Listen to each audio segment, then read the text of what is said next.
I was a junior officer on base, completely alone with no family left. Then a 4-star admiral arrived for a briefing, and when I noticed his ring, my heart stopped. It was identical to the one my late father used to wear. I saw his ring. It was exactly my dead father's, a ring that vanished the night he died. I confronted a 4-star admiral, and his reaction sent shivers down my spine. "Who was your father?" he demanded, and when I told him, the truth that spilled out changed my life forever. My father didn't just die, he was murdered. And it was all connected to me. People assume Navy SEALs walk around with unshakable confidence. But the truth is, silence weighs heavier on us than fear, especially the kind of silence that settles after loss. I had lived in that silence for nearly 2 years, ever since the night I got the call that my father's car had gone off the highway. I remember standing in my barracks room afterwards, staring at my reflection, telling myself I was still a SEAL, still an officer, still whole. But grief doesn't care about rank or training. It creeps in through the cracks, through the hours between duty and sleep, through empty holidays and quiet mornings. And it had left me alone in the world, a junior officer by rank, but a 30-year-old woman carrying a lifetime of service and far too many ghosts. The morning the admiral arrived, the base had a particular stiffness to it, the kind you only see when top brass is about to step foot on the grounds. Marines at the gate stood a little straighter. Security swept every hallway twice. Even the air conditioning felt louder, as if the vents were nervous. I was halfway through my post-deployment physical readiness paperwork when the bus started moving across the building. "He's here. He just landed. They're bringing him through the south entrance." A 4-star admiral rarely visits a mid-sized stateside installation like ours. Whatever he was here for wasn't routine. I wasn't assigned to his briefing. I wasn't even supposed to be in the same hallway, but fate, or maybe something far bigger, placed me there at the exact moment he walked in. The first thing I noticed wasn't his uniform or his ribbons, or the aura of command that surrounded him like a shield. It was his left hand, more specifically the ring on it. A thick, heavy navy ring with a custom-carved trident, polished edges, and a deep blue center stone. My father's ring. His exact ring. A ring that existed as a one-of-a-kind piece, something he designed with a jeweler friend during his final years in the service. He wore it every day, and when he died they told me it had never been recovered from the wreck. Seeing it again nearly knocked the wind from my lungs. I stared, not breathing, heart slamming against my ribs. My father's ring wasn't mass-produced. It wasn't something you could find online or pick up at the exchange. Anyone who wore it had to be linked to him deeply. I tried to swallow my shock, but the admiral looked up right then. Our eyes met. Maybe he saw the confusion on my face.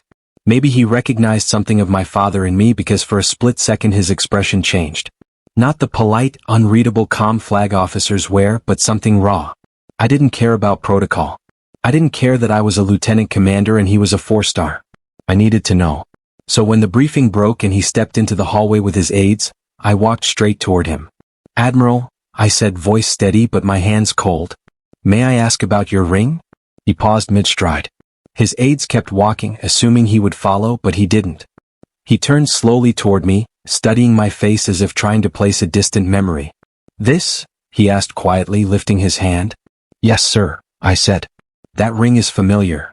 He looked at me longer than was comfortable. Then something in him shifted. His shoulders tightened, his jaw clenched, his pupils narrowed like a man bracing for impact. "Who was your father?" he asked softly. The hallway seemed to stretch for miles. The fluorescent lights hummed louder. My throat tightened, but I forced the words out. "Master Chief Aaron Hale." For 2 seconds nothing happened. Then his face cracked. Actually cracked, into a mixture of grief, shock, and something dangerously close to guilt. He stepped back, hand gripping the ring as if afraid it would burn him. "No," he whispered. "Not you, dear God. You're his daughter." The world tilted. He removed his hat with shaking hands, something 4-star admirals do not do in hallways. His voice broke, the sound of a man carrying a weight he had never intended to reveal. "Lieutenant Commander, we can't talk here. We need privacy. Now." And that was when I realized the truth. He wasn't just surprised to see my father's daughter. He was terrified. Of what? Of me? Of the past? Of the truth? I didn't know. Not yet. But the ring, the look in his eyes, and the way his voice cracked. I knew my father's death wasn't an accident. And nothing in my life was ever going to be the same again. When a 4-star admiral asks you to follow him in private, you don't hesitate. At least not on the outside. But inside, my pulse hammered so hard I could feel it in my throat. We walked down a quiet administrative corridor, past framed photos of sailors, Marines, and retirees, faces of men and women who had lived entire careers without ever brushing up against the kind of secrets I sensed were coming. The Admiral opened a small conference room at the end of the hall, shut the door behind us and drew the blinds. He didn't sit right away. Instead, he stood with his hand resting on the back of a chair, staring at me, the same way someone stares at an old photograph they're not ready to pick up. "You look like him," he said finally, voice low. "Not exactly, but the eyes, the posture, the way you walk toward me. I thought I was seeing a ghost." I didn't know how to respond. My father had been gone for nearly 2 years and people rarely mentioned him anymore, mostly because I didn't let them. The topic hurt too much, but hearing it from someone of his stature, someone who clearly knew him deeply, sent a strange warmth and ache through my chest. "Admiral," I said carefully, "that ring, my father had one just like it. Identical, custom-made. And when he died, they said it wasn't found in the wreck." He lowered himself slowly into the chair like the weight of memories was heavier than his uniform. "Sit, Lieutenant Commander," he murmured. I sat across from him, hands clasped so tight my knuckles turned white. He rubbed his brow. "Your father didn't just have a ring like this. This is his ring." My breath caught. The room tilted. I gripped the edge of the table. "Sir, what do you mean his?" He removed the ring from his finger and placed it gently on the table between us. It looked even more familiar up close. The engraving, the deep blue stone, the slight scratch on the inner band from where my father had once caught it on a locker handle. "It belongs to Master Chief Aaron Hale," he said quietly. "It always has." I swallowed hard, the memory of my father's hand, warm, calloused, flashing across my mind. For a moment I couldn't speak. Finally I managed, "How? How did you get it?" The Admiral leaned back, staring at the ring like it was something radioactive. "Your father and I served together long before you were born. We went through hell in a place most Americans will never know about. Not combat, not in the traditional sense, but something covert. Something messy, political, and dangerous. You saved my life." He paused, his eyes losing focus as if he were reliving the moment. "When we made it out, we designed 2 matching rings. Brotherhood rings, we called them. Mine was kept pristine. Your father's, he wore every day until the accident." My throat tightened. Hearing another man speak about my father like that, it was almost too much. "But that doesn't explain," I said softly, "why it wasn't recovered in the crash or how it ended up with you." His jaw clenched. "Because I pulled it off his hand myself." I froze. The air felt thin. The clock on the wall ticked too loudly. "You were there?" I whispered. He nodded. "Not when it happened, but shortly after. I was notified far earlier than you were. Everything in me told me something was wrong, so I rushed to the scene before the official teams arrived. They hadn't cordoned it off yet. The car was mangled. And your father." He swallowed hard. "He didn't deserve the way he died." My chest tightened. Part of me wanted to scream. Another part wanted to grab his collar and demand the whole truth at once. But I held myself still. "Sir, why take the ring?" I managed. He rubbed his temples, exhaling shakily. "Because I intended to give it to you. But when I saw the condition of the investigation, the sloppiness, the quick dismissal, the push to label it an accident, I realized something wasn't right. And I feared if the ring was found, it might disappear into evidence and never make its way back to you. So I took it. It was wrong, but I thought I was protecting his legacy." I pressed a hand against my sternum, steadying my breath.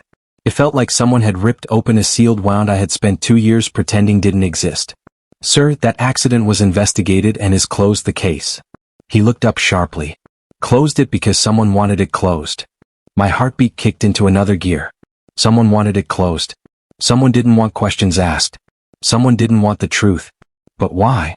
I whispered. He hesitated, a long, painful hesitation that told me he was fighting something inside himself. Guilt, fear, loyalty. I couldn't tell. "You deserve the truth," he said finally. "But it won't be easy to hear. Your father, he was involved in something just before he died. Something that put him in conflict with people who had power. Real power. He didn't tell you because he wanted to protect your career." I felt my breath catch. "Protect my... What do I have to do with any of this?" The Admiral looked straight into my eyes and the sorrow there made my skin prickle. "More than you know." My pulse hammered in my ears. The room felt too small, too bright, too quiet. "What are you saying?" I demanded. He lifted the ring again, holding it between us like a symbol of everything he had kept buried. "Lieutenant Commander, your father didn't die because of an accident. He died because he refused to let someone ruin your future." A chill swept through me from the base of my spine to the top of my scalp. My father died protecting me. The Admiral slid the ring toward me with trembling fingers. There's more, a lot more, and I'm going to tell you, but you need to prepare yourself. Your father was a man of honor, and he paid the price for it. I stared at the ring, my father's ring, and for the first time since his death, I felt something shift inside me, a mixture of rage, grief, and purpose. Tell me everything, I said. And the Admiral closed his eyes, bracing himself for the confession that would change the course of my life. He didn't start talking right away. For a moment, the Admiral just sat there, elbows on the table, hands folded over his mouth as if trying to hold the words in. I'd seen battle-hardened operators freeze before jumping out of a plane or breaching a door. This was the same look, only now it was about memory, not bullets. You know your father's record, he said finally. You've read the citations, Silver Star, Bronze Star, commendations. He gave a short, humorless breath. But you don't know the story behind them. Not all of it. My father didn't talk about himself, I said. That sounds like him, the Admiral muttered. He always thought bragging was a waste of air. We were young then, he said. Different Navy. We ended up on a mission together that was the kind they don't put in history books. Your father wasn't even supposed to be there. He volunteered and the OP went sideways. He paused. I was the one who froze up, not him. I stared at him. A 4-star admitting that to a junior officer was something I never expected to hear. There was a hostage situation in a foreign port. Narrow streets, bad intel, bad weather. I made a bad call, walked us into a kill box. Your father dragged me out of it. I'd taken shrapnel, couldn't move my leg. He got me to cover, patched me up, then went back in to finish the job. His fingers tapped the table. He took down 3 men, secured the hostages, and got everyone home. I got the public credit. He got the scar tissue. After that, we weren't just colleagues. We were family. We had those rings made afterward, the Admiral said, tapping the band between us. We told ourselves if either of us ever forgot who we really were, what mattered, that ring would remind us. He looked at me again. Your father never forgot. Even when it cost him. I swallowed. Cost him what, sir? His gaze hardened. His life. The room grew very still. I'm not going to sugarcoat this, the Admiral said. 2 years ago, your father started poking around a series of contracts tied to this base and a few others. Maintenance gear, training programs. On paper, everything looked fine. Too fine. Numbers a little too round. Results a little too perfect. He had an eye for that. Yes, he did. My father could sense dishonesty in a heartbeat. He started asking questions. The Admiral went on quietly at first. He spoke to a few supply chiefs, a few warrant officers. Some brushed him off. Others, well, let's just say they seemed nervous. One of the contractors providing gear to multiple commands had friends in high places. Friends more interested in keeping the money flowing than in checking if the product was worth a dime. I frowned. Gear? You mean weapons? Some weapons, some protective equipment, some training aids, software, vehicle parts. When there's a lot of money on the table, people get creative with what they call savings. He said the word like it tasted bad. Your father caught a pattern, he continued. Equipment logged as new that looked like refurbished junk. Parts certified as tested that failed in real-world use. Small things at first, easy to ignore, but he wouldn't ignore them. He realized if we deployed with some of that gear, people could die. That sounds like him, I whispered. The Admiral gave a faint smile. He reacted exactly how I expected. He started writing things down, dates, serial numbers, names. He reached out to an inspector he trusted. An honest man. And that's when the trouble started. A cold feeling spread through my chest. What kind of trouble? The contractor got wind of it, he said. Maybe through a leak. Maybe through someone who owed them a favor. Suddenly, your father got called in for informal chats. People suggested he was overworked, that maybe he should consider retirement, that maybe his daughter's career would be smoother if he didn't stir up waves. My jaw clenched. They threatened my career. In a roundabout way, the Admiral said. I wasn't in the room, but I saw the notes he made. They wanted him to back off and they used you as leverage. It felt like someone shoved a knife between my ribs. He came to see me, the Admiral said softly. Brought a folder. Told me what he suspected. Told me they'd hinted that his ambitious daughter had a bright future as long as he stopped digging. He shook his head. I told him I'd look into it. That I'd handle it. He laughed once, bitter. But the higher you go in this job, the more noise there is. Meetings, travel, politics. I took the folder, and somewhere between one airport and another, I delayed, convinced myself it couldn't be that bad. Anger rose in my chest. So you did nothing. I did not do enough, he admitted. By the time I realized he was right, it was too late.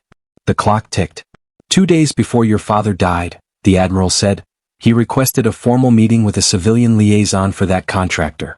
They met off base. We know that much. What happened in that meeting we don't have on record, but afterward he called the inspector and said he was ready to file an official report. He sounded determined, calm, like a man who had decided where he stood. And then I asked. The admiral's eyes met mine. Guilt swam there old and heavy. And then less than 24 hours later, his car went off the road on a clear night, on a straight stretch of highway. He'd driven it 100 times. No skid marks, no other vehicles officially involved. Fast investigation, quick conclusion. My stomach nodded. Accident. Accident, he echoed, stamped, filed, closed. He drew a slow breath. Except for one thing.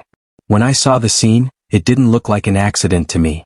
I felt my blood turn to ice. What are you saying, sir? He looked down at the ring, then back at me. I'm saying, he replied quietly, that your father didn't just stumble into a ditch. I believe someone helped that car leave the road, and I believe certain people made very sure the investigation never dug deep enough to prove it. The word formed on my tongue before I could stop it. Covered up, I whispered. He didn't disagree. For a long moment, neither of us spoke. The blinds were half closed. The fluorescent lights humming their cold, even rhythm. Outside the conference room, life on base moved forward. Boots on concrete, clipped orders, office chatter. But in that small room, time felt suspended, like the world had narrowed to two people and a single terrible truth. My father, I said, finally steadying my voice, was killed because he refused to let corruption slide. And you knew there was something wrong. The admiral didn't deny it. He looked older than he had minutes before, like the weight of 2 years had suddenly caught up to him. Your father was one of the most honorable men I ever served with, he said quietly. But honor doesn't mesh well with certain people, especially people who profit from silence. A bitter taste filled my mouth. So who were they? Contractors? Civilians? Someone in uniform? His eyes flicked to the door like he was measuring every word. I don't know the full list, but I know the contractor was the epicenter. A company that supplies everything from basic gear to specialized equipment. Unofficially, they're known for cutting corners. Officially, they're untouchable. I frowned. Untouchable? No contractor is untouchable. He huffed a tired breath. Most aren't, but this one has political insulation. Friends in DC, donors with deep pockets, admirals who owe them favors. That makes them very difficult to investigate. I leaned forward. And you think they're behind my father's death? I think they had motive, he said. I think they had opportunity, and I think your father rattled them enough to make him a problem. A burn of anger rose in my throat. Then why wasn't there an investigation? Why didn't you? I stopped myself, but the words still hung between us. Why didn't you do more? His gaze dropped to his hands. He clenched them, unclenched them like someone trying to warm numb fingers. When I arrived at the crash site, the local sheriff's department was already there. They weren't thrilled to see a flag officer, and they made it clear they had no intention of questioning their assessment. That's unusual, I muttered. It was more than unusual, he said. It was rehearsed. I felt a chill crawl underneath my uniform. Rehearsed how they kept repeating single vehicle accident, no signs of foul play, before anyone even checked the car. Before anyone examined the undercarriage. Before anyone questioned why a man who never drank, never sped, and never drove without a seatbelt just lost control on a dry, empty road. My jaw tightened. They were planting the narrative. He nodded grimly. Exactly. NNCIS. The case was referred to them, but the paperwork was a mess. Missing attachments, incomplete photos. I reached out quietly, but by then the report was already filed. He paused. Everything about that investigation looked rushed, as if someone wanted it to disappear before a real investigator could lay eyes on it. My chest felt tight, hot. And you still waited 2 years to tell me? I was wrong, he said immediately. He didn't defend himself. Didn't hide behind rank. I thought maybe I was seeing ghosts.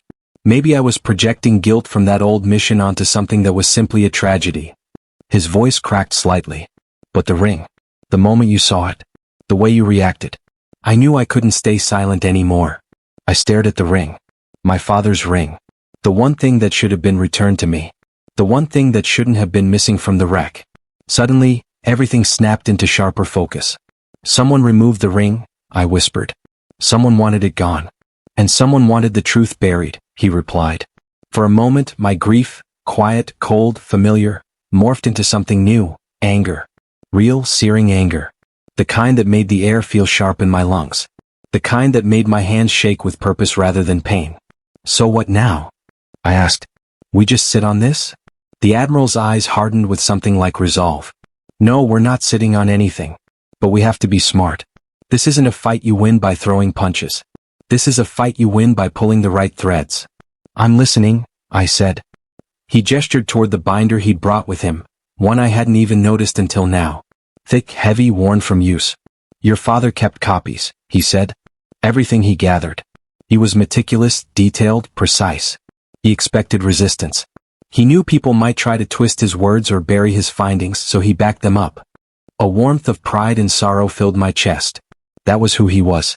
He never walked into a battle unprepared. The Admiral opened the binder, revealing pages of notes in my father's handwriting. Serial numbers, purchase orders, photographs of damaged gear, names, dates, conversations recorded in shorthand. My breath caught. His handwriting, his meticulous, blocky letters. It felt like he was in the room with us. He left this with me 2 years ago, the Admiral said. Told me if anything happened to him, I needed to find you. I blinked hard. He planned for this, I whispered. He knew he was in danger. He suspected, the Admiral corrected gently. Your father believed in the system. He believed if he presented the problem clearly, someone would listen. And no one did. The Admiral closed the binder slowly. I didn't. Not soon enough. Silence settled again, thick, suffocating, full of the unspoken truth between us. You want the truth, he said. You want justice. I can help you, but this won't be simple and it won't be clean. I grew up with a Master Chief, I said quietly. Nothing about life is simple or clean. He gave the smallest nod. Then we start with this. He slid the binder toward me.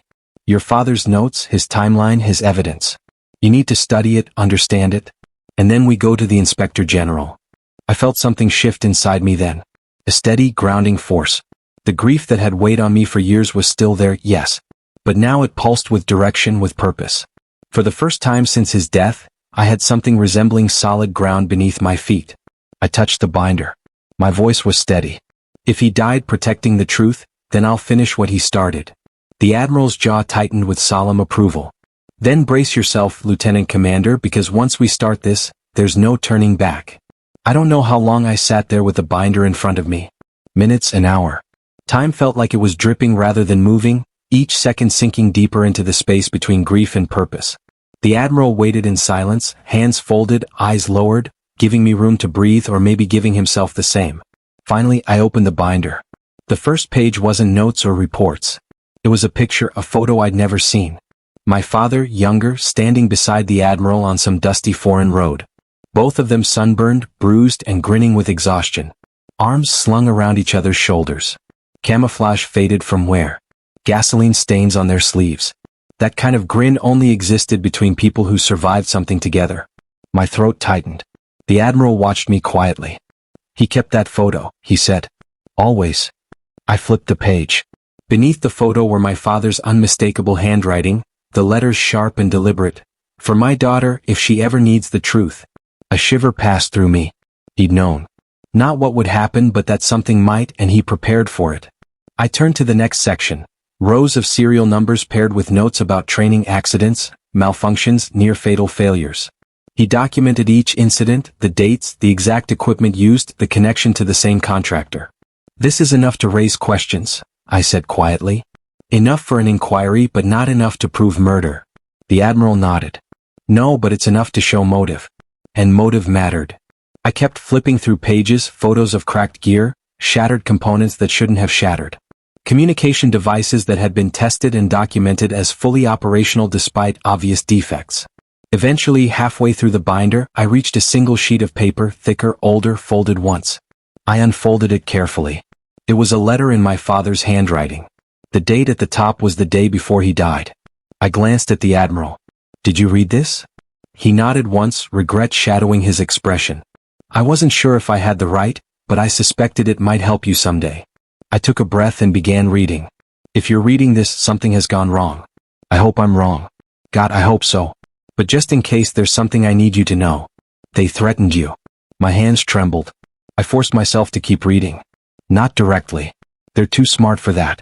But they made it clear your future depended on my silence. They want the contracts. They want the money. They want men in uniform to keep quiet and fall in line. My chest grew tight. I would rather die than let them touch your career. So, I'm choosing to move forward anyway. Not because I'm brave, but because I raised you to become better than me. And that means standing up even when it costs you. My breath hitched. He had known. He had known exactly what kind of danger he was stepping into. If anything happens, don't blame yourself. Don't let them break you. And don't let the truth die with me. You are my greatest pride. Live with honor. Finish what I started. Dad. The final word felt like a weight pressed against my heart. Dad. A title bigger than any rank, one I hadn't heard in too long. I lowered the letter, slowly wiping my eyes with the back of my hand. The Admiral looked away, giving me a moment. He wrote that for me, I whispered. He trusted you, the Admiral said gently. He believed you'd carry on what he couldn't. I swallowed the grief, sharp and raw, but edged with something steadier now, determination. But there's still one thing I don't understand, I said. If he had all this evidence, these notes, this letter, why didn't he bring it straight to you sooner or to NCIS? Why meet with that contractor alone? The Admiral let out a breath that sounded like it had been trapped inside him for years. Because he thought he could reason with them, he said. Your father always tried to give people a chance to do the right thing. He believed in the system. He believed in integrity. And he believed if he confronted someone face to face, they'd feel the responsibility of their actions. I shook my head. That was naive. No, the Admiral said firmly. That was who he was. He believed courage meant standing in front of a man and telling him the truth directly. And he did. But the people he confronted weren't men of honor. And that got him killed. The Admiral didn't argue. Instead, he leaned forward, his voice lower.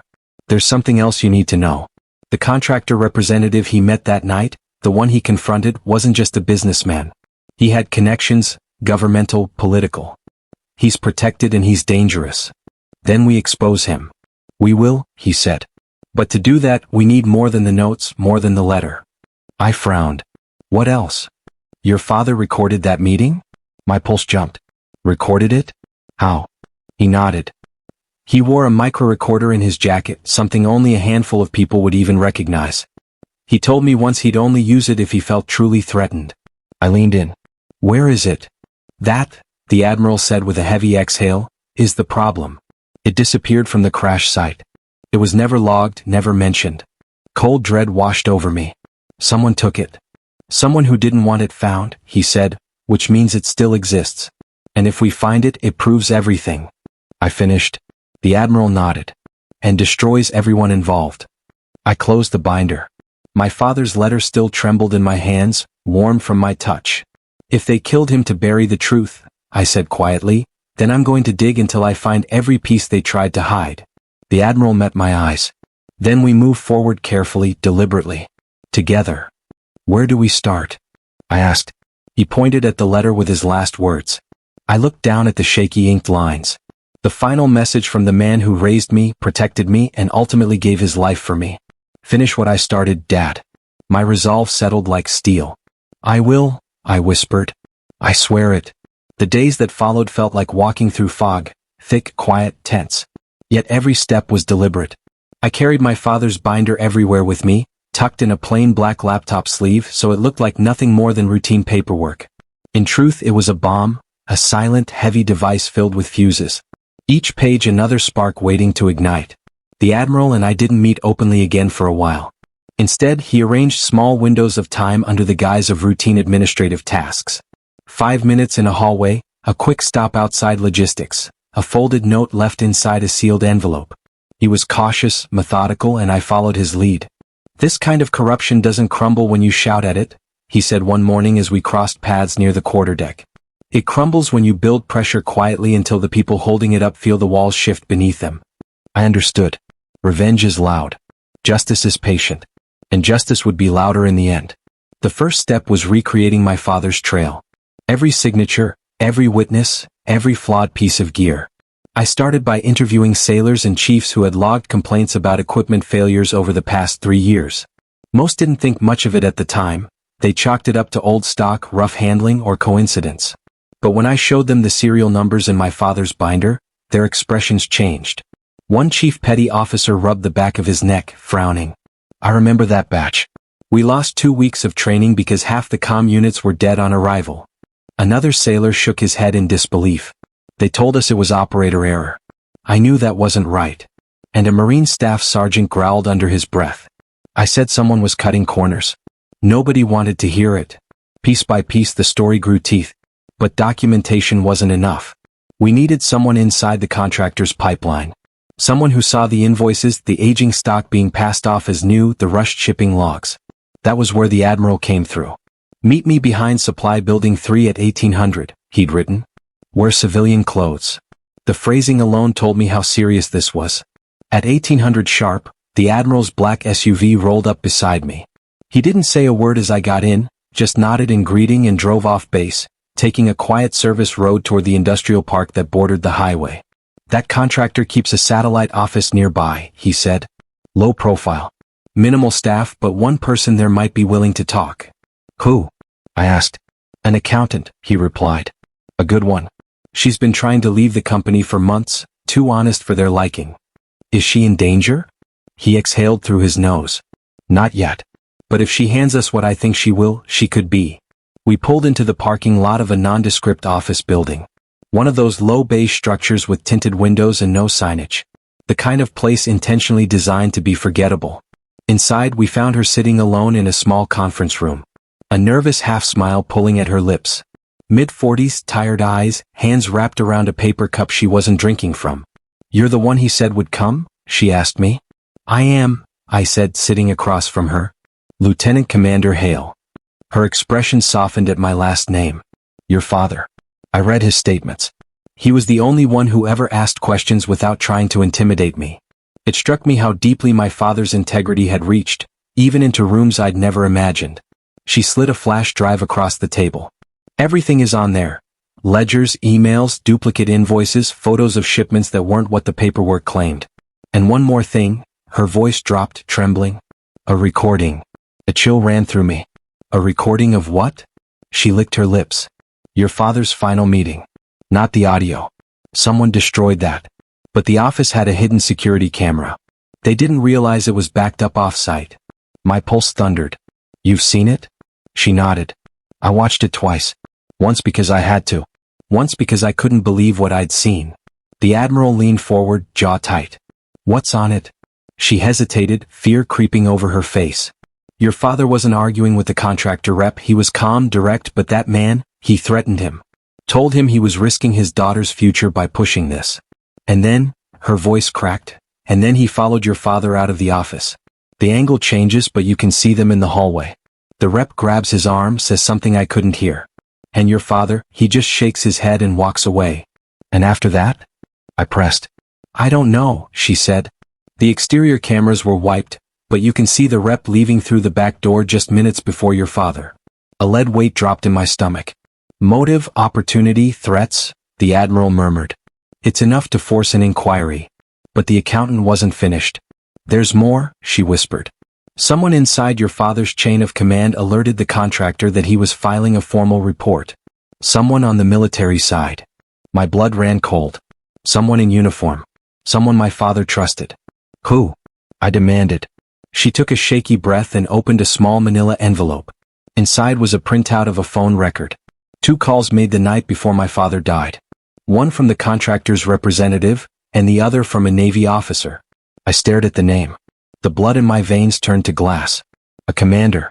A familiar one. One who had spoken at my father's memorial service as if he'd lost a brother. The Admiral saw my expression. You know him?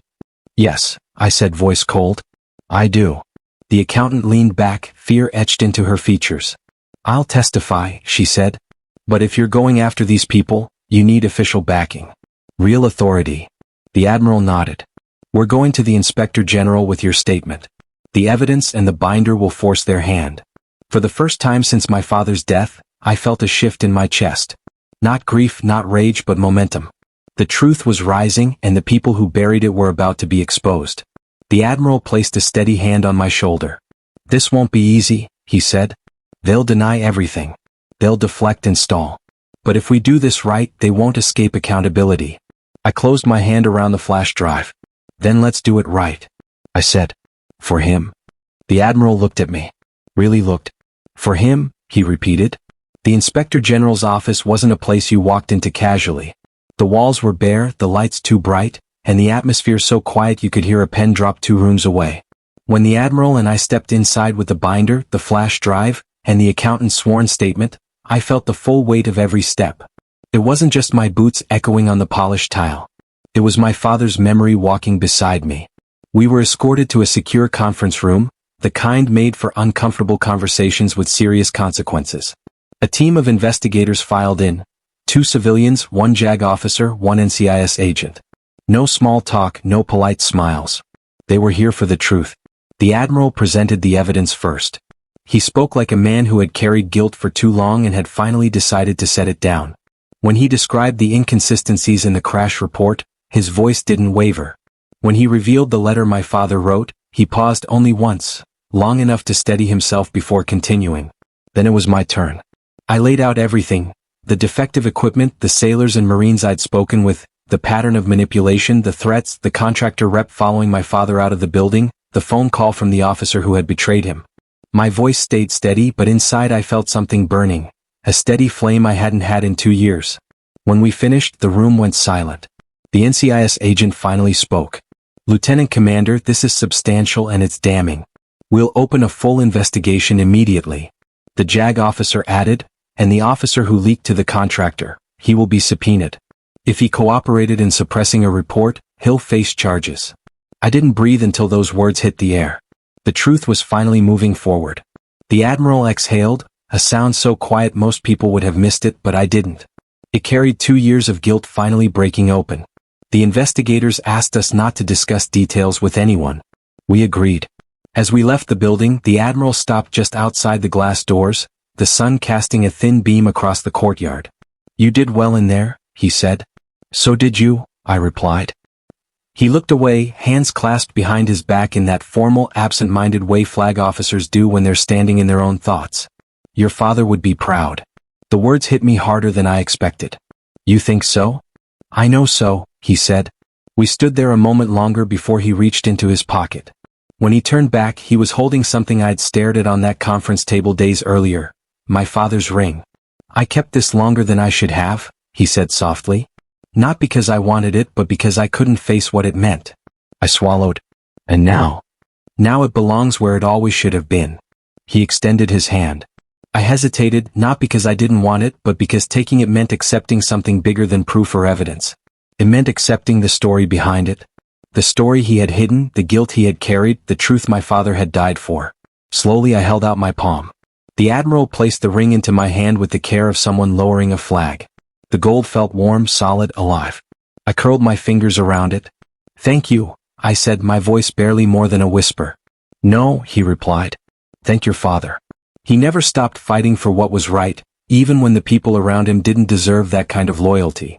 A gust of wind swept across the courtyard, and for a second, the air smelled faintly like engine oil and old leather, my father's scent after long days in the workshop behind our house. I closed my eyes, letting the memory settle deep inside me. When I opened them, the Admiral was studying me with a look I couldn't quite name. You remind me of him, he said. Not just in how you look, in how you stand, in how you carry your burdens. The world needs more officers like that. I nodded, unable to speak. The investigation unfolded over the next month. Quietly at first, then with the force of a wave gathering speed. Subpoenas were issued, bank accounts examined, emails seized. The contractor rep was arrested. The officer who betrayed my father confessed under pressure from NCIS, but attempted to frame his involvement as misjudgment. Nobody bought it. Eventually, the Inspector General published a formal report. Fraud, bribery, coercion, suppression of whistleblower complaints, negligence leading to loss of life. My father's name was vindicated. His warnings were validated. His integrity was restored. At the ceremony where the Navy formally acknowledged his sacrifice, I stood in uniform, the trident gleaming under the auditorium lights. The Admiral delivered the speech, not as a 4-star, but as a man who once owed his life to the Master Chief he failed to protect. He was a brother to me, the Admiral said, voice thick with emotion. And his courage lives on in the daughter who finished the fight. He looked toward me, eyes shining. I touched the ring in my pocket. Later that night, I drove to my father's gravesite. The grass was trimmed neatly. A small American flag fluttered against the headstone. I knelt down, tracing the letters of his name with my thumb. "I did it," I whispered. "I finished what you started." A breeze rustled the trees.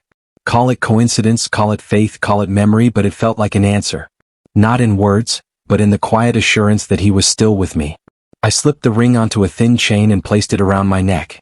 It rested over my heart, heavy, grounding, exactly where it belonged. As I rose to leave, I looked at the sunset reflecting off the marble crosses and granite stones around me. Rows of men and women who served with honor. Rows of stories. Rows of sacrifices. And I thought about the older Americans who would hear this story. Men and women who lived through wars, deployments, loss, and the long climb toward truth. People who knew that justice wasn't always fast, but always worth fighting for. To them and to anyone listening now, I say this. If you've ever carried a hurt that felt too heavy, or a truth that felt buried too deep, don't give up. Have you ever found yourself fighting for a truth that felt too big to handle, perhaps for someone you loved? What gave you the strength to push forward? Tell me what you think in the comments below. I'm listening.